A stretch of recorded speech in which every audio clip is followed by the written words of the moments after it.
kugira ngo wowe, haleluya, nta bwenge cyangwa uburanga cyangwa inama, nta n'inama zakoranira wumva inzembe z'abadayimoni zigukatagura. Uva uko Imana imbwiye, uwo kugira uco Imana imuhindura incungu yawe. Niko bimeze. Data turabafite, dufite abakozi b'Imana bagambanirana, dufite abakozi b'Imana amahoro nshuti batumva bene data, dusangiye gucungurwa kw'amaraso y'Umwami Yesu Kristo kandi umukiza n'umucunguzi wacu. Nongeye kunezezwa n'Imana mutima wanjye ko uyu munsi wa none Imana yongeye gushyira ijambo ryayo ku mutima wanjye kugira ngo ndibagezeho.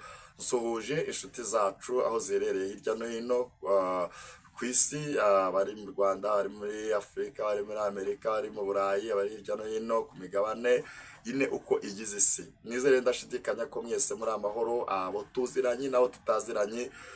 Izindi nshuti nyinshi tugiye kuronka biturutse ku ijambo ry'Imana nk'uko twamagariwe kuyikorera.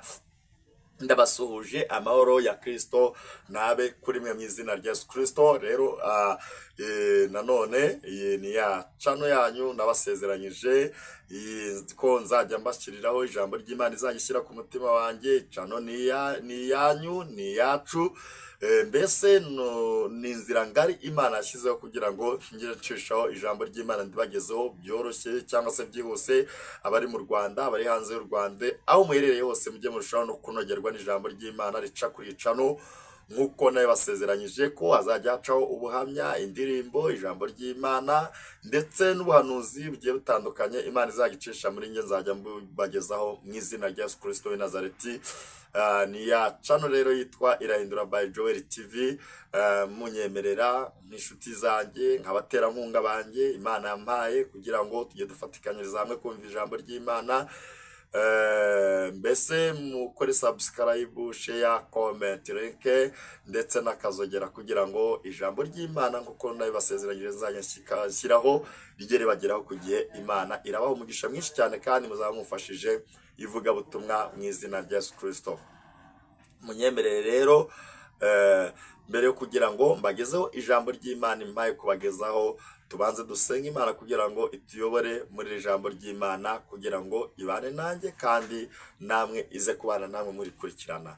Mwami Yesu, Imana ikira for the sense, ikiranuka, Imana iri hejuru y'amajuru, Imana yabayeho byose bitarabaho. Turasenze kugira ngo Uwiteka uyu mwanya tugiye kugeramo wo kumva ijambo ryawe, ndasenze kugira ngo Data ukorere muri nge, uvugire muri nge, kandi ineza n'urukundo rwawe Mwami bigaragare. Iri jambo Uwiteka rishorerwe n'Umwuka wera, rishorerwe n'Imana Data, haleluya. Imbaraga z'ijuru zururuke, umucyo Uwiteka wururuke muri iri jambo, kandi Uwiteka rigire aho rikura abantu, rigire naho rigeza abantu, rigire ibyo risobanurira abantu. Mwami w'abantu, wowe urisobanure kurusha uko narisobanura, cyane ko nge ntazi gusobanura, ariko umuhanga usobanura ijambo rigasobanuka.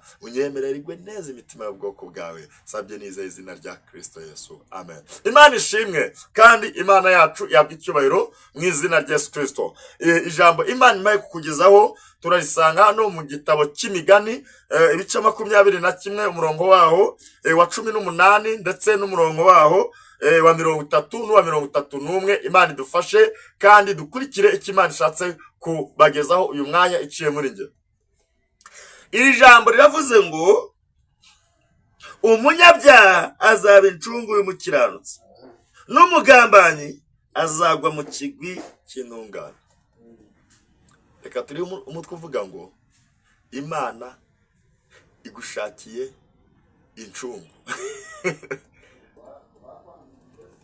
Iri jambo riravuze ngo umunyabyaha azaba incungu y'umukiranutsi, n'umugambanyi azagwa mu kigwi cy'intungane. Mama, birashoboka kuba wari ufite umuntu uri kukugenza. Papa, birashoboka kuba wari ufite ingenza ku buzima bwawe, ukaba wari ufite abakugambanira benshi. ariko ndagira ngo nkubwire ngo Imana ivuze ijambo rikomeye. Muri iri jambo riravuze ngo umunyabyaha azagwa mu kigwi cy'umukiranutsi. Bishatse kuvuga ngo Imana igushakiye incungu. Nubwo wabonaga wowe nta ncungu ufite, ariko Imana yaraca no mu by'umunyabyaha bikakubera incungu. Imana yaca mu by'umunyabyaha ukurije byo bikaba incungu yawe. Bishatse kuvuga ngo haleluya. We kugira ubwoba mwene data, we kongera guhangayitswa n'uko ugenza, we kongera guhangayitswa n'uko ugambanira. Imana ivuze ngo umunyabyaha, tugira abarozi batugenza, tugira abantu batugendaho, tugira abantu baduhangayitsa bakadutera ubwoba, ariko Imana ivuze ijambo ngo umunyabyaha azaba incungu y'umukiranutsi. Ndakwinginga, ndaguhendahenda mwene data, gerageza wowe wibikeho gukiranuka, gerageza wowe wibikeho kuba umukristo umukiranutsi, nibwo Imana izagushakira incungu. Imana ifite incungu nyinshi yashaka ku buzima bwawe mu gihe ukiranukiye Imana. Ni ijambo rikomeye. No mu murimo tugira abanyabyaha batugenza, no mu murimo tugira abanyabyaha batugambanira, no mu murimo tugira abanyabyaha batugendaho, dufite ijambo ry'ukuri. Ariko Imana iravuze ngo igiye kugushakira incungu. Uwaguteraga ubwoba ntiyongere kugutera ubwoba, ivuze ko abaye incungu yawe. Niko Imana ivuze iciye muri iri jambo, kuko njyewe iyo ivuze ndabimenya. Ubu Imana iravuze ngo uwo munyabyaha ye kongera kugutera ubwoba, ukuvuga ye kugutera ubwoba, ugufashe ijambo bitewe n'igihe urimo ye kugutera ubwoba. Imana iravuze ngo abaye incungu yawe. Utaza kumva ngo abaye incungu ukagira ngo warahise. Ica mu bye igakuramo incungu, ica mu butunzi bwe igakuramo incungu, ica kuri konte ye igakuraho incungu. Imana iravuze ngo uwo munyabyaha azaba incungu yawe, kandi n'umugambanyi azagwa mu kigwi cy'intungane. Bene data, turabafite. Dufite abakozi b'Imana bagambanirana, dufite abakozi b'Imana bagendanaho, dufite abakozi b'Imana bitwa ngo ni abakozi b'Imana ariko sibo, bagambanira bagenzi babo. Nje kukubwira ngo wowe uri kuyikorera neza by'ukuri, humura, Imana igushakiye incungu, igushakiye incungu. Imana igushakiye incungu. We kugira ubwoba, we kongera guhangayika, we kongera guterwa ubwoba n'amajwi wumva. Imana ivuganye nanjye ngo nkubwire ngo igushakiye incungu.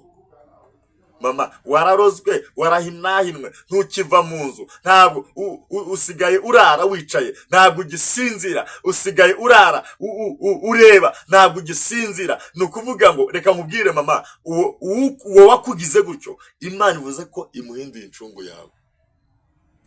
Imana ivuze ko imuhinduye incungu yawe. Umubiri urara ukurya, urara wishimagura, kirirwa wishimagura kubera umunyabyaha, ariko Imana iravuze ngo imuhinduye incungu yawe. Sigaye urara wumva ibintu bikujombagura umubiri wose, wumva baguteragura inshinge, wumva izembe z'abadayimoni zigukatagura. Umva uko Imana imbwiye, uwo kugira uco Imana imuhinduye incungu yawe. Niko bimeze, kuko ni ijambo ritagira ute ridahinduka. Imana idufashe, Imana imuhinduye incungu yawe, kandi uwo mugambanyi ukugambanira, Imana imuhinduye aguye mu kigwi cy'intungane. Aho wari kugwa ni waguye, kuko niko Imana ibivuze. ni Imana ivuze. Iri jambo risoje rivuga ngo nta bwenge cyangwa ubuhanga cyangwa inama yabasha kurwanya Uwiteka. Mama, ndagira ngo nkubwire ngo ibyagaragaje ubwenge ku buzima bwawe. Papa, ndagira ngo nkubwire ngo ibyishize hejuru bigaragaza ubwenge, bigaragaza ko wowe nta bwenge ugira. Imana ivuze ijambo rikomeye ngo nta bwenge buri hejuru y'ubw'Imana ku buzima bwawe, nta n'ubuhanga buri hejuru y'ubw'Imana ku buzima bwawe, mbese nta n'ububasha buri hejuru y'ubw'Imana. Wowe ni ukuvuga ngo wowe, haleluya, nta bwenge cyangwa ubuhanga cyangwa inama, nta n'inama zakoranira kuri wo ku buzima bwawe, kuko Uwiteka we akoranyije inama kugira ngo akurengere. Byabasha kurwanya Uwiteka. Niki cyarwanya umugambi w'Imana ku buzima bwawe? Nta gihari. Niki cyarwanya umugambi w'Imana, icyo yavuze Imana ku buzima bwawe? Nta gihari.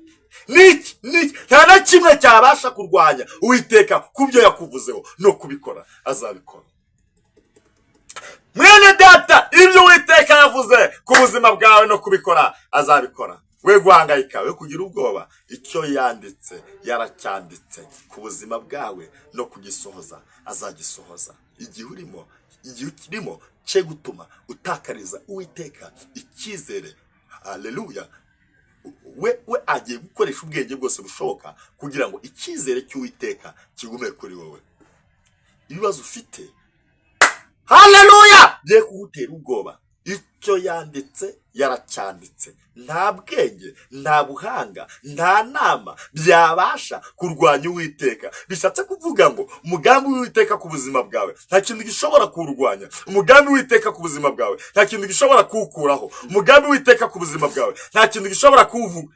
Haleluya, nta kintu gishobora kuwuvuguruza. Bishatse kuvuga ngo Uwiteka agiye gukoresha ubwenge bwe, akoresha ubuhanga bwe, akoranya inama kugira ngo ubone gutabarwa no kurengerwa n'Imana. Dusohotse tuvuga ngo iri jambo risoje rivuga ngo ifarashi irindirijwe umunsi w'urugamba, ariko kunesha uturutse ku Uwiteka. Mwene data, hari Imana ikuneshereje. Mwene data, hari Imana ikurwaniriye. Mwene data, hari Imana, hari ifarashi irindirije umunsi w'urugamba ku buzima bwawe kugira ngo Imana ikuneshereze. Hari ifarashi irindirije umunsi w'urugamba ku buzima bwawe kugira ngo Imana, haleluya, ikurwanire kandi gushyigikire. Hari ifarashi irindirije umunsi w'urugamba ku buzima bwawe Imana ihagurukije. Haleluya. Hari ifarashi Imana ihagurukije ku buzima bwawe kugira ngo iyo farashi, haleluya, hari marayika ugiye kurwanya urwo rugamba uhagazemo. Hari marayika ugiye kurwana urwo rugamba rukuruhije. Hari marayika ugiye kurwana urwo rugamba rukuremereye.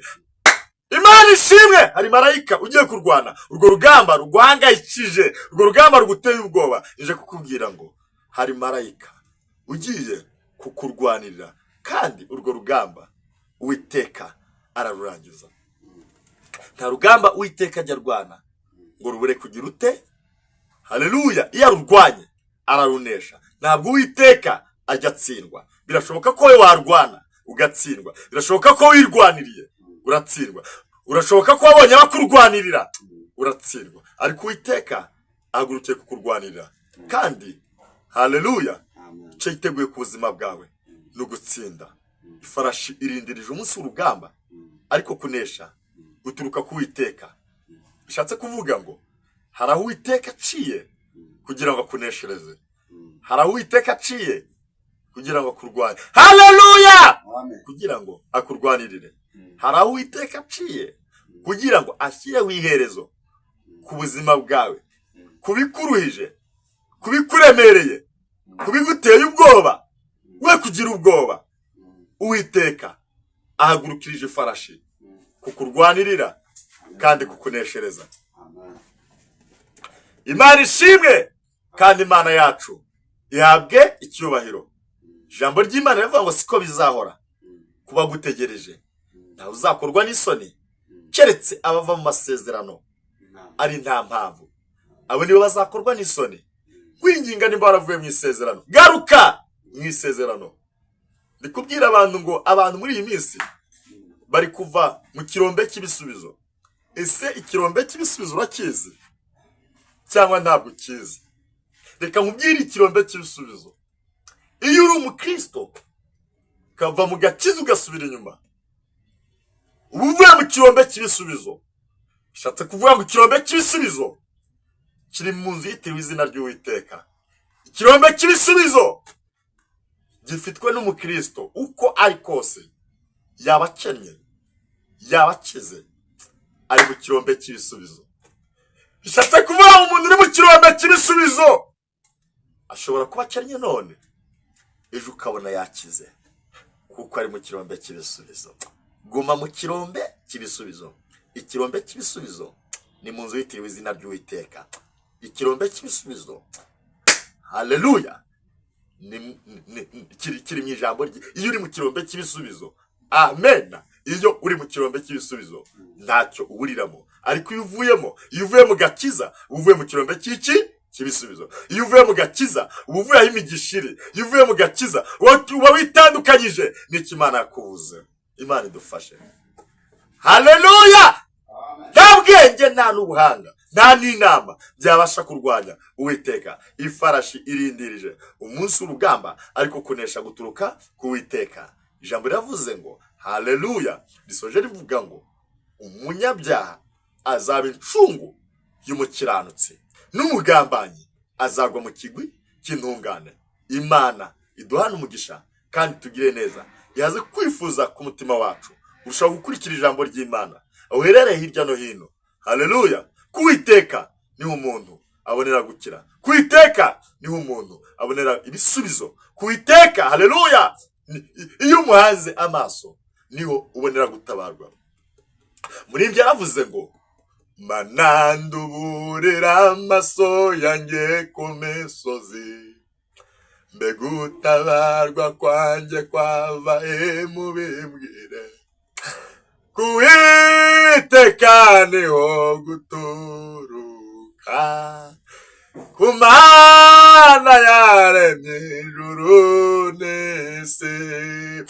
Kuwiteka niho guturuka, ku Mana yaremye ijuru n'isi. Nizemera ko ibirenge byawe bitekuza, ukuri ntanabwiye unikira nisinzira. Imana irinda Abisirayeli, iyo riri maso nisizi. Imana wegwa, Imana irinda Abisirayeli, iyo riri maso nisizi. Imana irinda Abanyarwanda, ihora iri maso ntabwo igisinzira. Imana irinda abanyamahanga abari hirya no hino ku migabane igize isi, ihora iri maso. Torero ry'Imana, ntabwo Imana igisinzira. Iyo isinzira ntabwo tuba tukiriho. Iyo isinzira ntabwo uba ukiriho. Iyo isinzira ntabwo ubu uriwo uwo uriwe. Ahawe haba haribagiranye. Ariko hashimwe Yesu utajya usinzira ku buzima bwacu, uhora uri maso. Imana ishimwe itajya idusinzirana. Haleluya. Idusinziranye twese abari ku isi bwacya twashize, ariko Imana ishimwe kuko itagisinzira, ihora iri maso ntisinzira. Imana irinda Abanyarwanda, ihora iri maso. Imana irinda abanyamahanga, ihora iri maso. Irinda Abanyarwanda, nirinda abari hanze y'u Rwanda. Irinda abari hanze y'u Rwanda, nibirinda Abanyarwanda. Iyo ngiyo nje kukubwira ngo ihora iri maso ntisinzira. Kandi haleluya, ntabwo izuba rizakwica, nijoro ukwezi ntuzagutinya, kuko Imana ni umukozi w'umuhanga. Ijambo Imana yishyize ku mutima wanjye kugira ngo turiganireho n'iryo ngiryo. Yesu aduhane umugisha. Wifuza ko twagufasha gusenga Imana, wanyemerera ugahamagara 0788 485 175 0788 485 175. Iyo nimero niyo iri kuri WhatsApp. Yesu Kristo aduhane umugisha. Wifuza ko nagufasha gusenga ushingiye ku kibazo ufite, ushingiye ku ijambo ry'Imana ukurikiye, haleluya, mbese ukumva ko byaba byiza ko twasenga n'Imana, haleluya, mbese kugira ngo ukwizera kwawe kurushaho kuzamuka, iyo nimero niyo wampamagaraho. Yesu Kristo aduhana umugisha kandi aduhaza ibyiza. Ndabakunda kandi baza ku mutima. Kadusoze dusenga Imana kugira ngo irusheho gushyigikira ijambo ryayo kandi irigire rigari kuri wowe mu izina rya Yesu. Imana ikomeye, Imana ikira, haleluya, Imana ikiranuka, Imana iri hejuru y'amajuru, Imana yabayeho byose bitaraba. Turagushimiye, turagushimiye kuko ukwiriye gushimwa, turakubashe kuko ukwiriye kubaho. Dusengeye umuntu wese ugiye gukurikira iri jambo, Mwami, koko hari abari bafite ababagenza batandukanye, hari abari bafite ababagambanira batandukanye, ariko turasenze kugira ngo ako kagambane kose k'umwanzi gahagarare ku buzima bwabo kwa jina la Yesu Kristo. Pele wi nemo sharaba raga dianse, amen, amen. Ndabasengeye kugira ngo ineza n'urukundo by'Imana bigaragare kuri bo, kandi igitinyiro cy'Imana kibe ku buzima bwabo. Waza kwifuza kw'imitima yabo ineza n'urukundo byawe no kugirirwa neza n'imbabazi byome ku bana bawe, byome ku bari mu Rwanda, byome ku bari hanze y'u Rwanda. Umucyo w'Iteka koko ubarasire, haleluya, kandi igitinyiro cy'Imana kigaragare kuri bo. Tubisabye twizeye izina rya Kristo Yesu, umwami umukiza n'umucunguzi wacu. Amina, amina, amina. Bye bye. Mugira amahoro kandi Kristo akomeze abashyigikire. Kirindi jambo Imana izashyira ku mutima wanjye zari bagezaho. Murakoze cyane, mugira ibihe byiza. Amahoro.